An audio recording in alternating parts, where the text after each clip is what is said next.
প্রিয় শিক্ষার্থীরা, আশা করি ভালো আছো। আসলে ভালো থাকবে এই আশা করা ছাড়া এর চেয়ে সহজ সত্য আর নেই। মানুষ আশায় বাঁচে। বিবিএ সম্মান চতুর্থ বর্ষের মেয়েদের দৃষ্টি আকর্ষণ করছি। পরীক্ষা শেষে এটা তোমাদের প্রথম ক্লাস। তোমরা শেষ বর্ষে আছো। একটা কথা মনে রেখো, তোমার জীবনের পথটা তোমাকেই হাঁটতে হবে। সেজন্য তোমার প্রস্তুতি কেমন হবে তা এখনই ভাবতে হবে।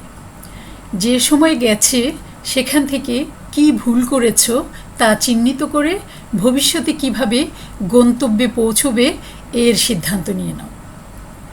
পরীক্ষা পাশের জন্য লেখাপড়া করলে চলবে না, কি পড়ছো তা বুঝে নিতে হবে, তবেই চাকরির ইন্টারভিউতে কিছু বলতে পারবে। অন্যদিকে নিজের জীবনে তার প্রতিফলন ঘটাতে পারবে।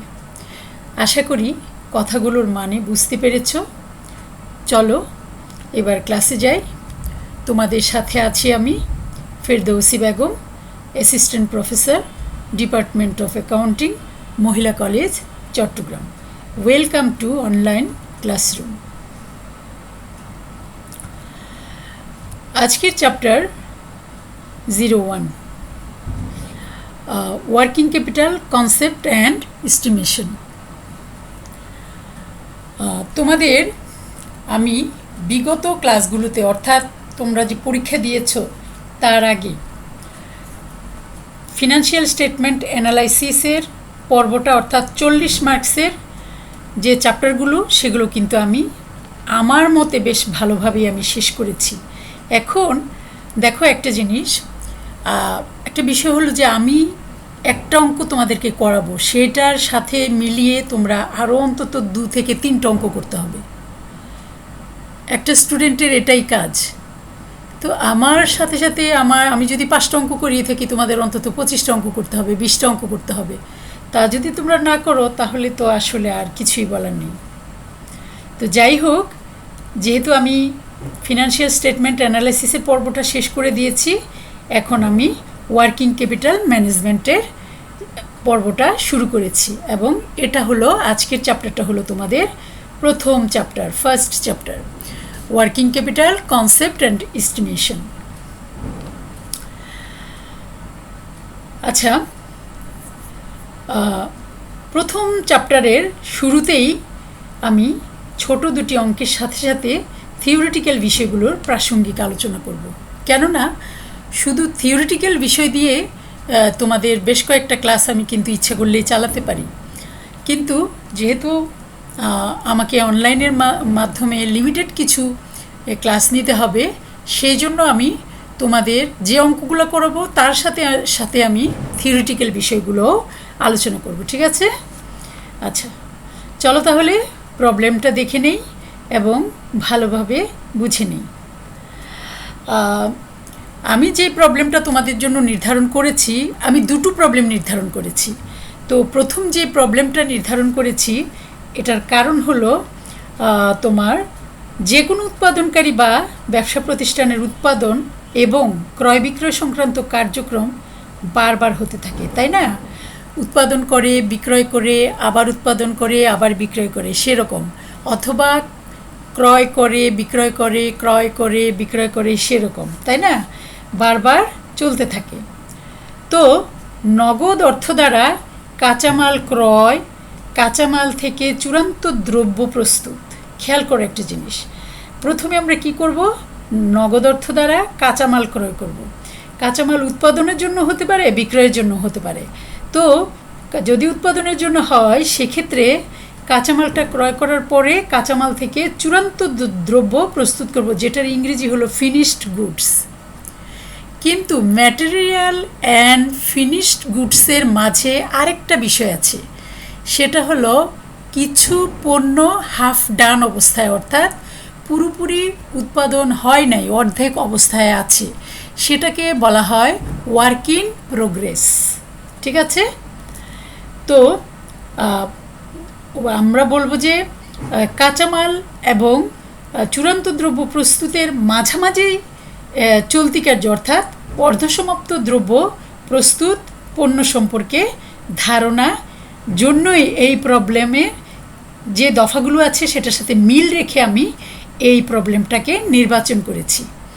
আচ্ছা, কাঁচামাল ক্রয়ের পরে বিক্রয়ের জন্য পণ্যটি তৈরি করা হয়, আবার কিছু পণ্য আছে তখনও পুরোপুরি তৈরি হয় না, অর্থাৎ যেটার কথা আমি বললাম যে ওয়ার্ক ইন প্রোগ্রেস, অর্থাৎ হাফ ডান থাকে। ঠিক আছে? আচ্ছা, এবার যখন আমরা কেন আমি এই এতগুলো কথা বললাম, অর্থাৎ work in progress, materials and finished goods নিয়ে বারবার কেন বলতেছি, কারণ এর আগে আমরা ইনভেন্টরি বললে শুধুই ইনভেন্টরি বুঝতাম, মজুদ পণ্য বুঝতাম, কিন্তু এখানে একটু ডিফারেন্ট আছে। ডিফারেন্টটা কি? ডিফারেন্টটা হলো এই যে বললাম মেটেরিয়ালস, তারপর ওয়ার্ক ইন প্রোগ্রেস, তারপর বললাম যে ফিনিশড গুডস, এই যে তিনটা দফার কথা আমি বললাম, এই তিনটা মিলিয়েই কিন্তু আমাদেরকে তোমার ইনভেন্টরিজ অফ স্টক নির্ণয় করতে হবে। ঠিক আছে? এই যে ইনভেন্টরি আমরা আগে জানতাম কারেন্ট অ্যাসেট, যেটা ওয়ার্কিং ক্যাপিটাল, সেটা এখন তিনটা ভাগ আছে এখানে। ম্যাটেরিয়াল, ওয়ার্ক ইন প্রোগ্রেস অর্থাৎ হাফ ডান, অর্ধেক প্রস্তুতকৃত পণ্য, আর একটা হলো ফিনিশড গুডস অর্থাৎ পুরোপুরি প্রস্তুতকৃত পণ্য। এই তিনটা মূল্যায়ন করেই আমরা ইনভেন্টরিজ অফ স্টক মূল্যায়ন করব। ঠিক আছে? আচ্ছা, এবারে আসো, আমরা কি করতে যাচ্ছি? আমরা চ্যাপ্টারটার নামে হলো তোমার ওয়ার্কিং ক্যাপিটাল এবং কনসেপ্ট, ধারণা, এস্টিমেশন হলো প্রাক্কালন বলে আর কি এটাকে। আচ্ছা, তাহলে আমরা প্রথমে জেনে নেই ওয়ার্কিং ক্যাপিটালসটা কি। কথায় আছে বা বলা হয়ে থাকে, কার্যকরী মূলধন বা ওয়ার্কিং ক্যাপিটাল হলো ব্যবসায়ের জীবনী শক্তি ও মূল চালিকা শক্তি, আবার স্নায়ুকেন্দ্রও বলা হয়, যেটাকে নাকি ইংরেজিতে বলে life blood and nerve centre. ঠিক আছে? Life blood and nerve centre. আচ্ছা, আমি প্রবলেমটাতে যাওয়ার আগে, অর্থাৎ দুটো প্রবলেম আমি নির্ধারণ করেছি বলেছি না? তো প্রথম প্রবলেমটাতে যাওয়ার আগে আমি তোমাদেরকে দুটো লিস্ট দেখাতে চাই। কিসের লিস্টগুলো? লিস্টগুলো হলো, আচ্ছা সলিউশনের আগে প্রবলেমটা তাহলে আমি বলে নিই। প্রবলেমটা হলো, the following information is available from the records of RFL limited. RFL লিমিটেডের এই ইনফরমেশানগুলো কী কী আছে এখানে? Raw materials, work in progress, ওই যে একটু আগে তোমাদের যা বললাম ফিনিশড গুডস, এই তিনটা মিলিয়ে হলো ইনভেন্টরিজ অফ স্টক। ঠিক আছে? যেটাকে আমরা কারেন্ট অ্যাসেট বলে থাকি ইনভেন্টরিকে, কিন্তু এখানে এই তিনটা মিলিয়েই হবে ইনভেন্টরি। আশা করি ব্যাপারটা বুঝতে পেরেছো। এই জিনিসটা নতুন বলেই তোমাদেরকে বারবার আমি বুঝাচ্ছি। আমার এই বোঝানোর পিছনে যারা খুব বেশি পড়াশোনা করো বা একটু চট করে বুঝে যাও, তারা হয়তো একটু বোর ফিল হবে। তো আশা করি অন্যদের জন্য এই স্যাক্রিফাইসটুকু তোমরা করবে, যারা আসলে একটু কম পড়ে বা একটু কম বুঝে। কম পড়লেই কম বুঝে, বেশি পড়লে তো ভালোই বুঝতে পারবে। তো তাদের জন্য আসলে আমি একটা বিষয় বারবার বলতে থাকি, কিছু কিছু নতুন বিষয়। আমি তো এত বছরের একটা অভিজ্ঞতা, তোমাদের কোথায় সমস্যা সেটা তো আমি জানি, সেজন্যই আমি এই বিষয়গুলো, যেহেতু মেয়েদের জন্য নতুন, তাই আমি এটা বারবার করে বলছি, অর্থাৎ ইনভেন্টরি ভিতরের এই বিষয়গুলো। আচ্ছা, তারপরে ডেটর্স, তোমরা জানো ডেটর্স হলো প্রাপ্য হিসাব, বিলস রিসিভেবল, সেটা হলো তোমার এটা কি বলে প্রাপ্য বিল আর কি, প্রাপ্য বিল। তারপরে এক্রুড ইনকাম হলো বকেয়া আয় বা আয়ের বকেয়া। ক্যাশ ইন হ্যান্ড, হাতে নগদ, ক্যাশেট ব্যাংকে জমা। হ্যাঁ, এতক্ষণ ধরে আমি যেগুলো বললাম এই সবগুলো হলো কারেন্ট অ্যাসেট। তারপরে দেখো ক্রেডিটর্স হলো কারেন্ট লাইবিলিটিস, বিলস পেয়েবল হলো তোমার কারেন্ট লাইবিলিটিস, আউটস্ট্যান্ডিং এক্সপেন্স, বকেয়া খরচ, কারেন্ট লাইবিলিটিস। নেট সেলসটা অন্য কোনো কারণে দেওয়া হয়েছে, যেটা আমি পরে বলছি। দেখো, রিকোয়ারমেন্ট বলছে তোমাকে গ্রস ওয়ার্কিং ক্যাপিটাল তৈরি করো, নেট ওয়ার্কিং ক্যাপিটাল তৈরি করো, আর ওয়ার্কিং ক্যাপিটাল টার্নওভার রেশিওটা বের করো। আচ্ছা, তো আমরা এই যে বলেছিলাম না দুইটা লিস্ট দেখাবো, লিস্টগুলো হলো আমরা যদিও ইন্টারে করে আসছি, অনেকেই কিন্তু আবার ইন্টারের পরেও তোমরা অনার্সে আসো, তাদের জন্য কিন্তু এই বিষয়গুলো, মৌলিক বিষয়গুলো একটু ঘাটতি থাকে, তাদেরকে একটু বেশি পড়তে হবে, তবে পড়লেই জেনে যাবা। আচ্ছা, এবার আসো, এখানে বলেছে gross working capital. Gross working ক্যাপিটালটা কি? গ্রস ওয়ার্কিং ক্যাপিটাল হলো মোট এই যে তোমার র মেটেরিয়ালস থেকে শুরু করে ক্যাশ এট ব্যাংক পর্যন্ত এই আইটেমগুলো সবগুলো হলো কারেন্ট অ্যাসেট। মাথায় রাখবে, টোটাল কারেন্ট অ্যাসেটকেই গ্রস ওয়ার্কিং ক্যাপিটাল বলে। আর নেট ওয়ার্কিং ক্যাপিটাল কাকে বলে? এই যে কারেন্ট অ্যাসেট থেকে এই যে ক্যাশ এট ব্যাংক পর্যন্ত, কারেন্ট অ্যাসেট থেকে টোটাল এই সবগুলোর যোগফল, টোটাল কারেন্ট অ্যাসেট থেকে টোটাল কারেন্ট লাইবিলিটিস, এই তিনটা, ক্রেডিটর্স, বিলস পেয়েবল, আউটস্ট্যান্ডিং এক্সপেন্স, এই তিনটা যোগ করে এই তিনটা টোটাল কারেন্ট লাইবিলিটিস মাইনাস করব টোটাল কারেন্ট অ্যাসেট থেকে, তবেই আমাদের নেট ওয়ার্কিং ক্যাপিটাল বের হবে। তারপরে আসো working capital turnover asset. Working capital turnover asset কেন বের করব ওটা আমি পরে বলছি, তবে এটা সূত্রটা একটু বলে নেই। সেটা হলো ওয়ার্কিং ক্যাপিটাল টার্নওভার মানে হলো টার্নটা কার সাথে? সেলসের সাথে। তাই নেট সেলস বাই তোমার নেট ওয়ার্কিং ক্যাপিটাল। এবার চলো আমরা লিস্ট দুটো দেখে ফেলি। এই যে দেখো, list of current asset or gross working capital. এই টোটাল কারেন্ট অ্যাসেটকেই বলা হয় গ্রস ওয়ার্কিং ক্যাপিটাল। তাহলে লিস্টে কী কী আছে দেখো, লিস্টে এই বিষয়গুলো আছে, cash in hand, cash at bank balance, তারপর তোমার notes receivable, bills receivable, accounts receivable, sundry debtors, এগুলো থেকে আবার less provision for bad debts, তারপরে short term loans and advance. এগুলো নিশ্চয়ই বাংলাগুলো বুঝতেছো তোমরা, কারণ এতক্ষণ তো আমি বলেই আসছি। ইনভেন্টরিজ অফ স্টকস, ওই যে একটু আগে তোমাদের বুঝিয়ে বললাম, এই যে দেখো এগুলো। তারপর temporary investment of surplus funds, তারপরে prepaid expense, any kind of accrued incomes, এগুলি সবগুলির বাংলা এতক্ষণে আমি বলে এসেছি, তাই আর বলছি না। টোটাল এই সবগুলি মিলিয়ে একদিকে যেমন হবে current asset, total current asset, অন্যদিকে আবার হবে এই সবগুলো টোটাল কারেন্ট অ্যাসেটকেই বলা হয় গ্রস ওয়ার্কিং ক্যাপিটাল।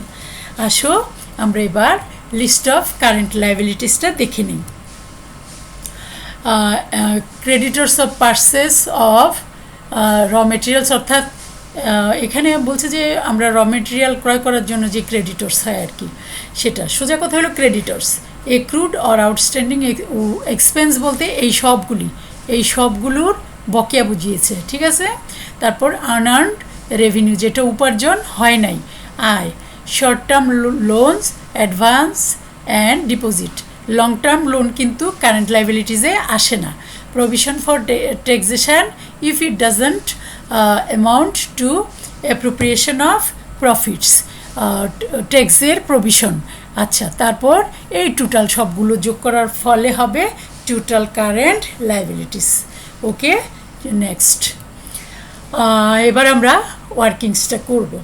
আমি কিন্তু এতক্ষণে তোমাদেরকে বুঝিয়ে বলে ফেলেছি যে ওয়ার্কিংসে আমাদের প্রথমে বলেছে টোটাল গ্রস, কি যেন প্রশ্নটা বলেছিল, গ্রস ওয়ার্কিং ক্যাপিটাল বের করতে বলেছিল মনে হয় 1, আর 2 বলেছিল নেট ওয়ার্কিং ক্যাপিটাল, আর 3 বলেছিল ওয়ার্কিং ক্যাপিটাল টার্নওভার রেশিও বের করতে, ঠিক আছে। তো আমরা যখন নাকি ইয়েতে যাব, অর্থাৎ সূত্রটাতে বসাবো, গ্রস ওয়ার্কিং ক্যাপিটাল কাকে বলেছি একটু আগে তোমাদেরকে, যে টোটাল কারেন্ট অ্যাসেটটাই হলো গ্রস ওয়ার্কিং ক্যাপিটাল। তাহলে আমার কিছু ওয়ার্কিংস আগেই করে ফেলতে হবে। ওয়ার্কিংস মিনস যেমন ধরো আমাদেরকে বের করে ফেলতে হবে টোটাল কারেন্ট অ্যাসেট, তারপরে টোটাল কারেন্ট লাইবিলিটিস, এগুলো আমাদের বের করে ফেলতে হবে। তো আমরা বের করে ফেলি। ওখান থেকে আমি দেখিয়ে দিয়েছিলাম তোমাদেরকে যে র মেটেরিয়ালস থেকে শুরু করে ক্যাশেট ব্যাংক পর্যন্ত সবগুলো মিলিয়ে হলো টোটাল কারেন্ট অ্যাসেট 12,70,000। পরে আসো কারেন্ট লাইবিলিটিস, ক্রেডিটর্স, বিলস পেয়েবল, আউটস্ট্যান্ডিং এক্সপেন্স, এগুলো তিনটা যোগ করে হলো 2,60,000। এগুলো হলো টোটাল কারেন্ট লাইবিলিটিস। এবার আসো আমরা সূত্রে মান বসিয়ে দিই।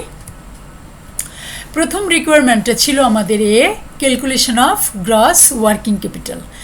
ক্যালকুলেশন অফ গ্রস ওয়ার্কিং ক্যাপিটালের মধ্যে দেখো আমাদের সূত্রটা হলো gross working capital equal to total current asset. একটু আগে বলেছি টোটাল কারেন্ট অ্যাসেটটাই হলো তোমার গ্রস ওয়ার্কিং ক্যাপিটাল। আর এই 12,70,000 আমরা কোথায় পেয়েছি?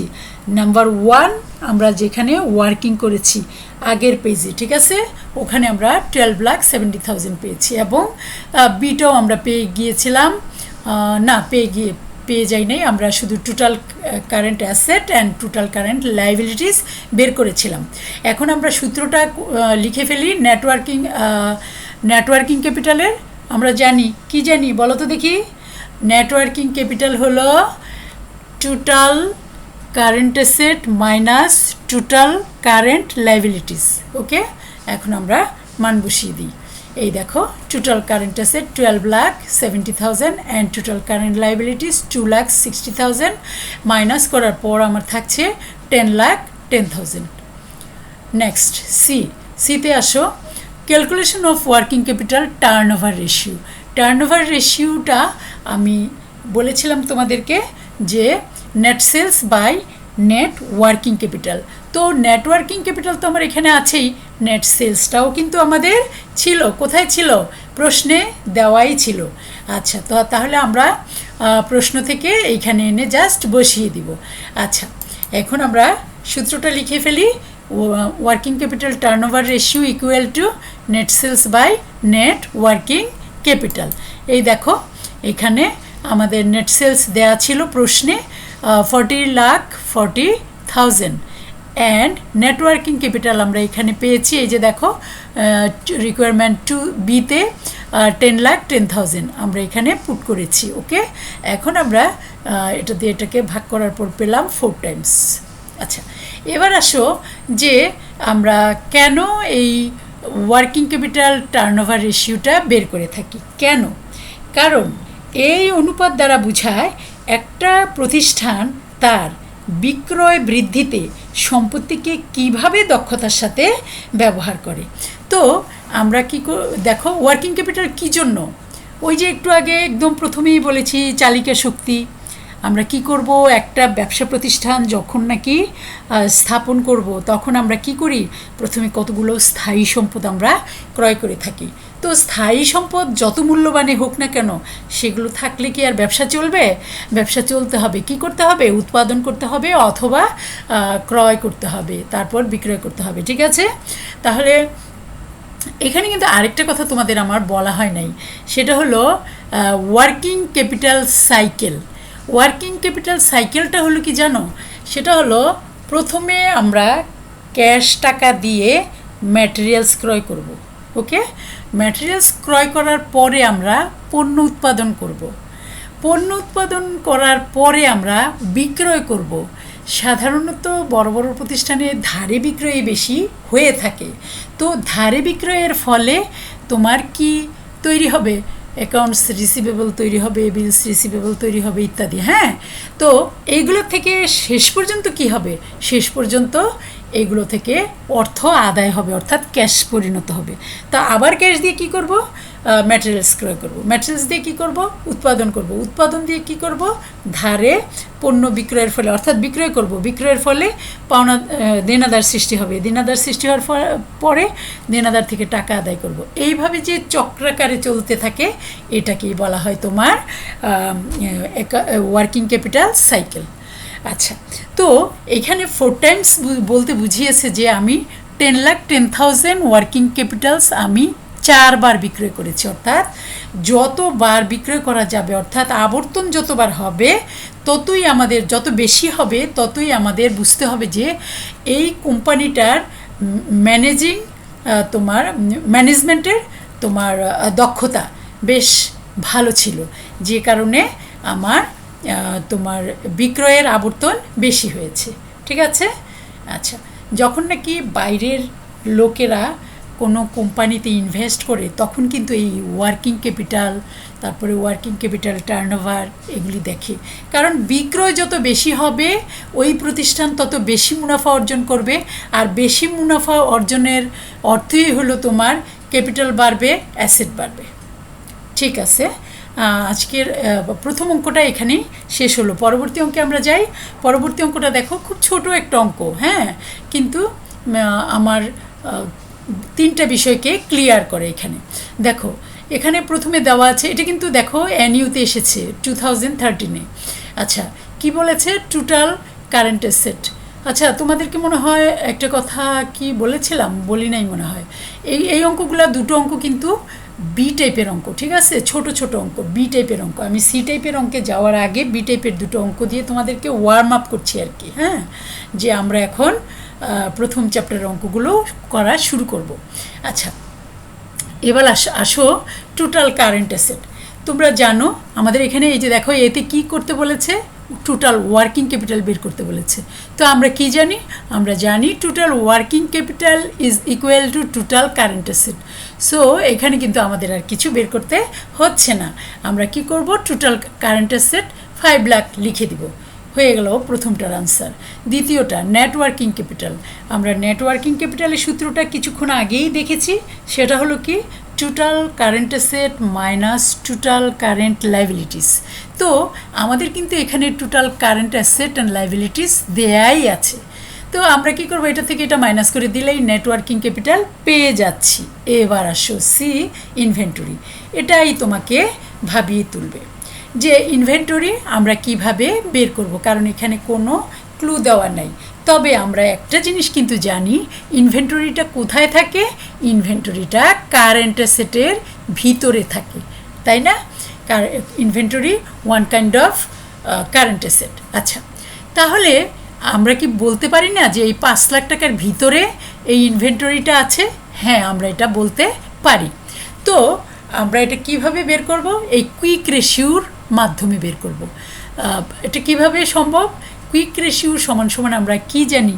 আমরা জানি কুইক রেশিও সমান সমান quick asset by quick liabilities or current liabilities. ঠিক আছে, এটা নিয়ে তোমার হিসাব বিজ্ঞানীগণ বলেছেন যে কুইক লাইবিলিটিসও হতে পারে অর তোমার কারেন্ট লাইবিলিটিসও হতে পারে।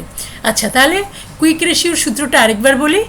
কুইক রেশিওর সূত্রটা হলো তোমার quick asset by current liabilities.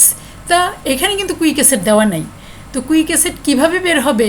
Quick asset আমরা জানি যে সকল সম্পত্তিগুলো অতি দ্রুত টাকায় পরিণত করা যায়, সেই ক্ষেত্রে আমাদের ইনভেন্টরিটা কিন্তু অতি দ্রুত টাকায় পরিণত করা যায় না, একটু সময় লাগে, কারণ এটা সেল করতে হবে, তারপরে তোমার পাওনাদার দেনাদার তৈরি হবে, সেখান থেকে টাকা আদায় করতে হবে।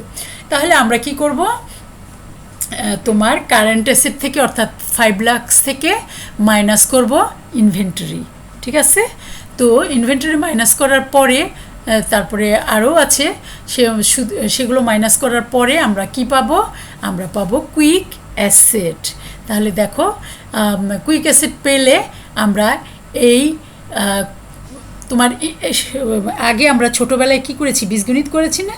এই বীজগণিতের মতো করে দেখবা এখন আমি এই যে কুইক রেশিও দিয়ে তোমার কিভাবে ইকুয়েশান, যেটা ইকুয়েশান আর কি, ইকুয়েশানের মাধ্যমে আমরা কি করব?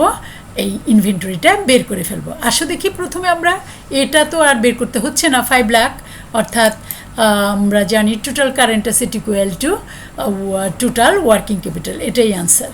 নেক্সট বিতে একটু ক্যালকুলেশন করতে হবে আমাদেরকে, সেটা হলো টোটাল কারেন্ট অ্যাসেট 5 লাখ, এই যে দেওয়া আছে এখানে, আর টোটাল কারেন্ট লাইবিলিটিস 2 লাখ, এটা আমরা মাইনাস করে পাচ্ছি 3 লাখ।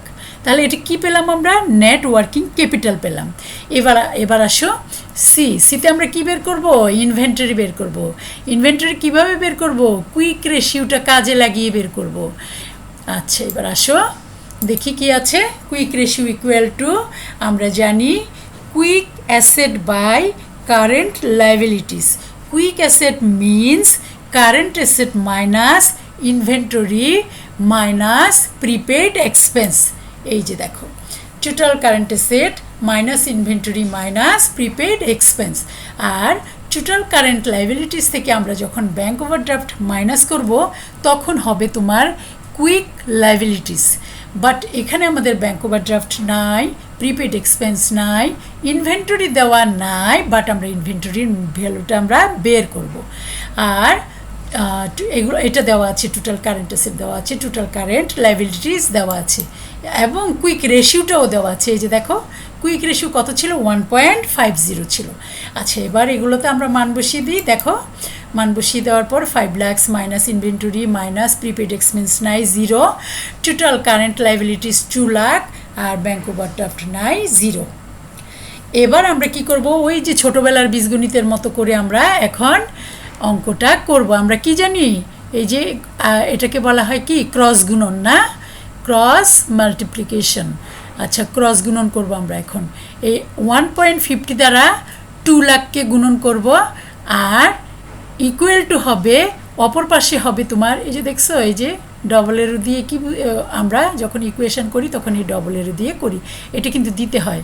এই যখন ইকুয়াল টু থাকে দুই পাশে তখন কিন্তু এটাই দিতে হয়, তোমরা কিন্তু এখানে অন্য কিছু দিলে হবে না। আচ্ছা, তারপর 5 লাখ কি বলে, এটা গুণ equal to 5 lakh minus inventory, এই যে দেখছো। তো আমরা এখন কি করব? এটার দ্বারা এটাকে গুণ করলে যেটা বেরোবে equal to 5 lakh minus inventory. আচ্ছা দেখো, এই যে আমরা করে ফেলতেছি, এটার দ্বারা এটাকে গুণ করলে পেয়েছি আমরা 3 লাখ, আর এই পাশে 5 লাখ মাইনাস ইনভেন্টরি তো আছেই। তো আমরা এখন কি করব? ইনভেন্টরিটার ভ্যালু বের করব। তাহলে ইনভেন্টরিটা আমরা কি করব? সমান সমানের এদিকে নিয়ে আসব। মাইনাস ইনভেন্টরি আছে, যখন সমান সমানের এদিকে আসে তখন আমরা কি করি? মাইনাসটা প্লাস হয়ে যায়। আবার এই দিক থেকে 3 লাখ আমরা কি করব? 5 লাখের সাথে সমন্বয় করব। তো 3 লাখ এখানে কি আছে? পজিটিভ আছে, অর্থাৎ প্লাসের আছে। তাহলে সমান সমানের ওই পাশে যখন যাবে তখন সেটা মাইনাসের হয়ে যাবে। এই যে দেখো, মাইনাসের হয়ে গেল। তো এখন আমরা মাইনাস করে দেই, 5 লাখ থেকে 3 লাখ চলে গেলে 2 লাখ, তাহলে আমরা পেয়ে গেলাম inventory is equal to 2 lakh. আমাদের অঙ্ক এখানেই শেষ। তাহলে হ্যাঁ, প্রতিদিনকার মতন সেই একই কথা আমাদের বলতেই হচ্ছে, কারণ পৃথিবী থেকে এখনও আমাদের ভাইরাসটি চলে যায়নি এবং যথেষ্টই ছড়িয়ে আছে এবং যথেষ্টই মানুষকে আক্রান্ত করছে, এবং কিছু মানুষ মারাও যাচ্ছে, এবং কিছু মানুষ এখন বুঝে গেছে যে এটার দ্বারা আক্রান্ত হলে কি করতে হয়। আর সবশেষে এবং চূড়ান্তভাবে বলতেই হয়, বিধাতা যদি আমাদের পৃথিবীতে, এটাকে আমাদের ভাষায় আয়ু বলে আর কি, অর্থাৎ বাঁচার অধিকার দিয়ে থাকেন তাহলে বাঁচবো, আর যদি নাই দিয়ে থাকেন তাহলে আমরা যতই সতর্ক থাকি না কেন সেটা হয়তো বা সম্ভব না। তো যাই হোক, আমরা কিন্তু চূড়ান্ত কথা হলো যতটা সোশ্যাল ডিস্টেন্স মানা যায় ততই ভালো। তাহলে আমরা প্রয়োজন না হলে, একেবারে প্রয়োজন না হলে ঘরের বাইরে যাব না, আর যদি যেতেই হয় তাহলে অবশ্যই মাস্ক ব্যবহার করব এবং হাতে আমরা স্যানিটাইজার ব্যবহার করব। ঠিক আছে? তো আমি তোমাদের কিন্তু একটা লম্বা গ্যাপ হয়ে গেল, এই যে পরীক্ষা দিয়েছো, আমি জানি না তোমরা অমনোযোগী হয়ে পড়েছো কি না, এটা কিন্তু হওয়া উচিত না। তোমরা যথেষ্ট বড় হয়েছো, তোমরা দায়িত্বশীল। তোমাদেরকে বারবার কেন বলবো যে পড়তে হবে, অঙ্কটা প্র্যাকটিস করতে হবে, এটার সাথে আরও 2-4টা অঙ্ক করতে হবে, এটা কেন বলতে হবে আমাকে? তোমরা নিজেরাই বুঝতেছো যে এই প্র্যাকটিসটা তোমাদের করতেই হবে। তো কাজে প্র্যাকটিস করবে, কমেন্ট করবে, আর শুনো, তোমরা এই কী করবা, ভিডিওটার ভিতরে ঢুকবা, প্রথমে লাইকটা দিবা। লাইকটা দিলে হয় কি জানো, আমি বুঝতে পারি যে তুমি এটা দেখেছো। কারণ ভিডিওটা আমি ইউটিউবে দিই, আমি দেখি যে আমার অনেকগুলো ভিউ হয়ে আছে, কিন্তু আমার মেয়ের লাইক দেখি যে কয়েকটা মাত্র পড়েছে। তো আমি কিভাবে বুঝবো যে আমার মেয়েটা দেখলো না বাইরের স্টুডেন্টরা দেখলো? আমি তো সর্বপ্রথম আমার মেয়েটা দেখুক সেটাই চাই, তারপরে অবশ্যই সবাই আমার স্টুডেন্ট এক অর্থে, যেহেতু আমি শিক্ষক। আচ্ছা, যাই হোক, ভালো থাকো, সুস্থ থাকো। আল্লাহ তোমাদের সবাইকে, আমাদের সবাইকে ভালো রাখুন। থ্যাঙ্কস।